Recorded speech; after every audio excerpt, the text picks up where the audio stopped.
السلام عليكم كسو دوادا مركله إيسوسوم تكنولوجيز maanta waxaan wadnaa productyan oo la yiraahdo digital multimeter oo isoo saartay shirkadda digital multimeter kan runtii waxay u leeyahay waxyaalo aad u tiro badan waa digital multimeter oo professional ah loogu talagalay dadka ka shaqeeya electricalka iyo electronics wax la mid ah marka hore wuxuu cabiraa voltage millivoltage capacitor resistor frequency temperature iyo wixii lamid ah waxyaalaha uu dheer yahay kuwa kale waxa kamid ah marka hore hadii aad habeen shaqeynayso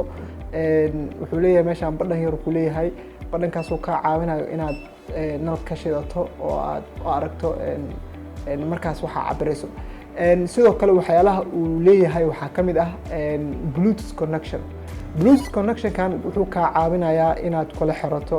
inaad ku xirto computerka ama mobilka hadda waxaan tijaabinaynaa inaan ku xirno mobilkeena marka rabto inaad ku xirto mobilkaaga waxaad sameynaysaa marka hore meeshaan aad riixaysaa marka riixdo mobilkaas soo qabsanaysaa mobilka marka soo qabsato waxaad raadinaysaa bluetooth connectionkiisa xawaaye BDM meesha qoran tahay BDM ka ku dhufanaysaa soo jeedin waa ka hadda wuxuu toos noogu xiran yahay mobilka hadda wax